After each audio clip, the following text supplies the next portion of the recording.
Hi, this is Anil. Again, welcome back to our online class platform.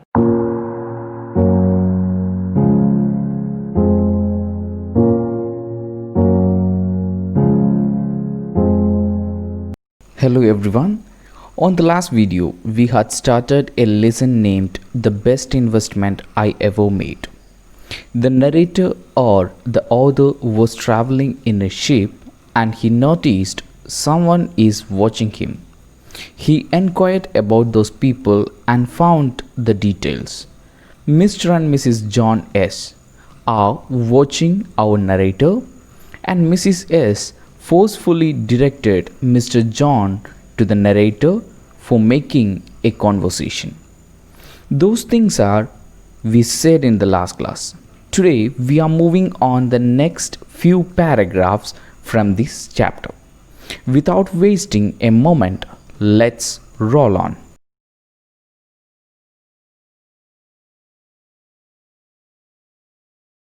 Excuse me, doctor.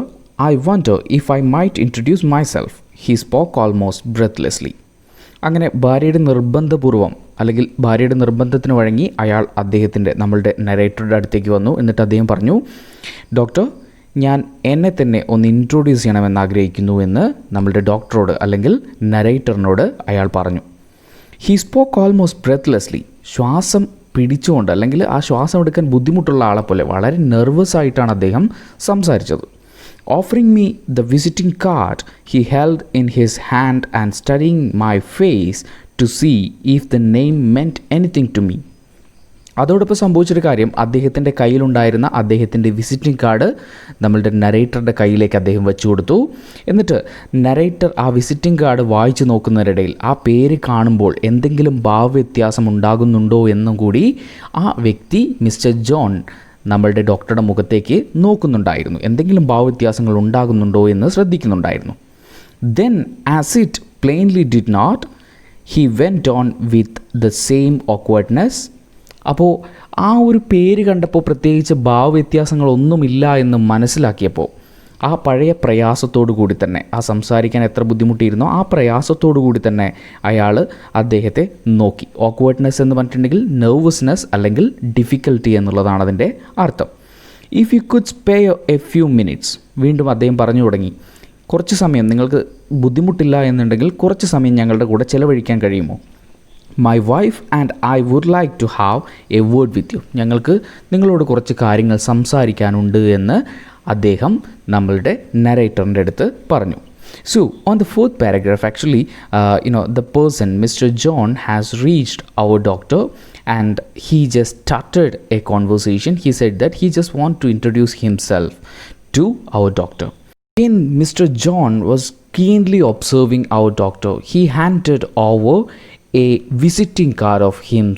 So while reading, the doctor was reading that visiting card and he was observing the doctor's face, that name of that Mr. John's name making any kind of a changes on his face, but he couldn't find any kind of a changes in our doctor's face. So again he fell in that same nervousness. Again he started conversating with our doctor.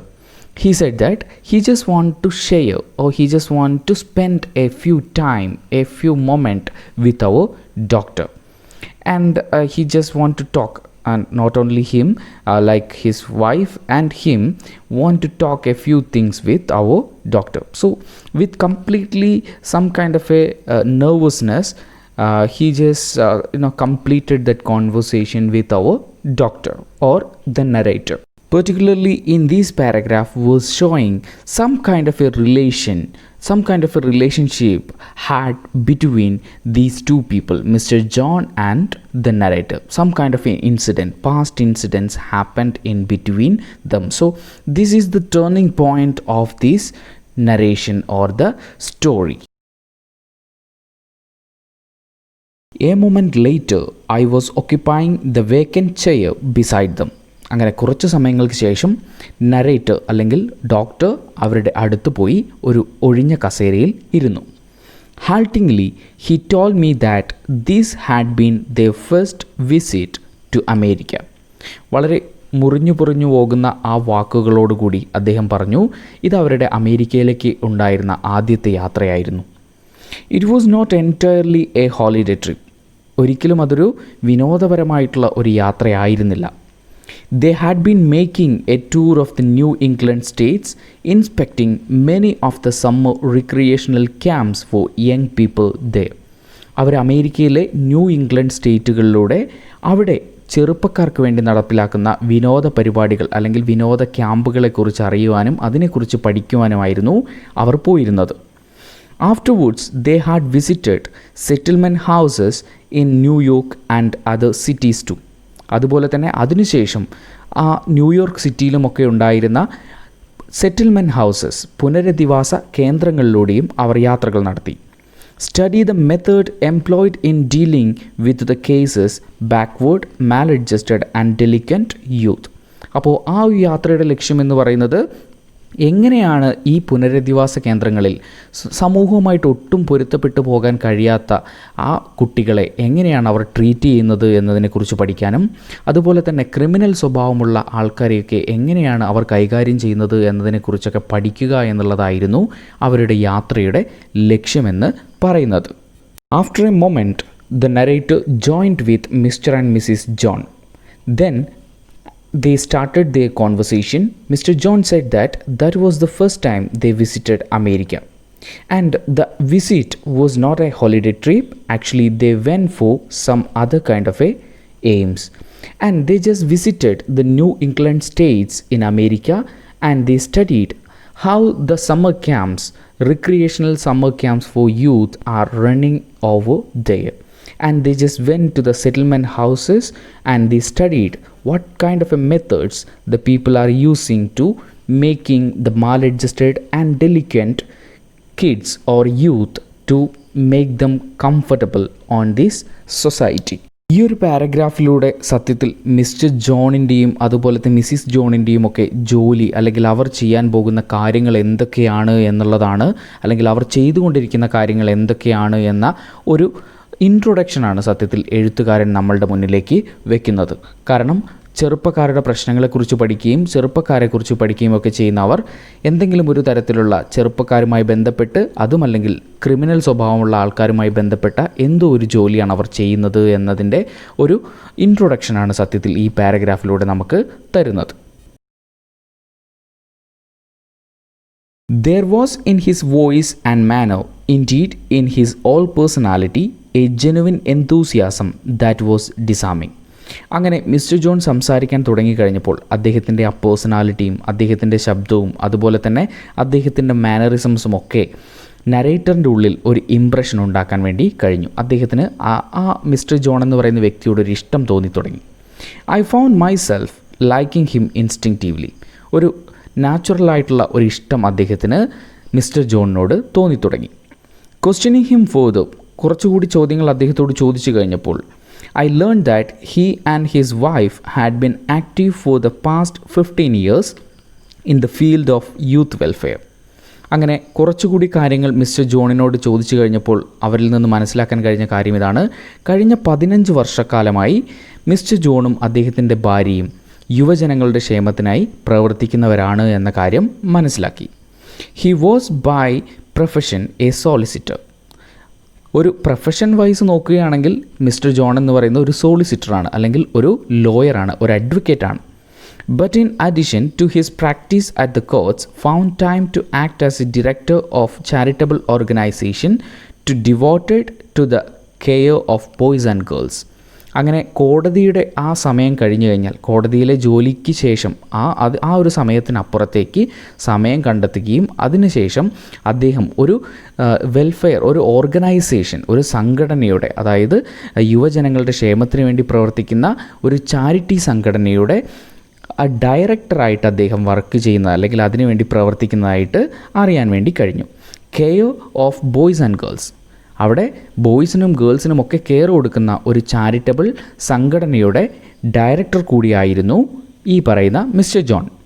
Mostly from city slums, ആ ബോയ്സും ഗേൾസും ഒക്കെ വരുന്നത് പട്ടണ പ്രദേശങ്ങളിലെ സ്ലംസിൽ നിന്ന്, ചേരികളിൽ നിന്നായിരുന്നു. Who had fallen under the ban of law, അതുപോലെ തന്നെ എന്തെങ്കിലുമൊക്കെ ചെറിയ ചെറിയ കുറ്റകൃത്യങ്ങൾ ചെയ്തിട്ടുള്ള എന്തെങ്കിലുമൊക്കെ ക്രിമിനൽ സ്വഭാവമുള്ള കുട്ടികളുടെ ക്ഷേമത്തിന് വേണ്ടിയിട്ടായിരുന്നു അവരുടെ സംഘടന പ്രവർത്തിച്ചു കൊണ്ടിരുന്നതും. അതിനുവേണ്ടി വർക്ക് ചെയ്യുന്നവരായിരുന്നു മിസ്റ്റർ ജോണും അതുപോലെ തന്നെ അദ്ദേഹത്തിൻ്റെ ഭാര്യയും. So they started their conversation and it moved in some kind of a pace move, like we can say that. So finally the narrator, like, he started to liking the person Mr. John and his personality, his mannerisms and everything. He liked him. Then while asking lots of questions, our narrator found that the person Mr. John, actually by profession the person is a lawyer, and he was finding, or he is finding, more time for working the welfare of the youth. And he was working, or he is working with a charitable trust or charitable organization for the welfare of boys and girls from the city slum areas. And maybe these people means the boys and girls from these city slums, they had done some kind of a authentic things, like some kind of a criminal things, and they just fallen before the law, and they found, like, Mr. and Mrs. John was finding them, and they are just acting for their welfare of these kids. ആറാമത്തെ പാരഗ്രാഫിൽ mister and Mrs John എന്ത് ജോലിയാണ് ചെയ്യുന്നത്, അല്ലെങ്കിൽ അവരെന്താണ് ഈ സമൂഹത്തിന് വേണ്ടി ചെയ്യുന്നത് എന്ന കാര്യമാണ് ഇവിടെ പറഞ്ഞു തരുന്നത്. സത്യത്തിൽ മിസ്റ്റർ ആൻഡ് മിസ്സിസ് ജോൺ എന്ന് പറയുന്ന ആൾക്കാർ ഒരു ചാരിറ്റബിൾ സംഘടനയുടെ ഭാഗമാണ്. യുവജനങ്ങളുടെ ക്ഷേമത്തിന് വേണ്ടി നടത്തുന്ന ഒരു ചാരിറ്റബിൾ സംഘടനയാണ്. ചേരി പ്രദേശങ്ങളിൽ നിന്ന് നിയമക്കുരുക്കുകളിൽ വീണു പോയിട്ടുള്ള കുറേ കുട്ടികളെ കണ്ടെത്തുകയും അവരുടെ പ്രശ്നങ്ങൾക്ക് പരിഹാരം കാണുകയും അവരെ നല്ല പാതയിൽ നയിക്കുകയും ചെയ്യുന്ന ഒരു ഫാമിലിയിൽ, അല്ലെങ്കിൽ അങ്ങനെയുള്ള 2 പേരാണ് മിസ്റ്റർ ആൻഡ് മിസ്സിസ് ജോൺ എന്ന് പറയുന്നത്. Dear kiddies, I hope you guys understood the 4th, 5th and 6th paragraph what we explained today. ഇന്ന് സംസാരിച്ച 4, 5, 6 പാരഗ്രാഫുകളൊക്കെ നിങ്ങൾക്ക് മനസ്സിലായി എന്ന് വിശ്വസിക്കുന്നു. Dear students, I hope that you guys understood whatever the things we just explained in the last class, like in the period of time.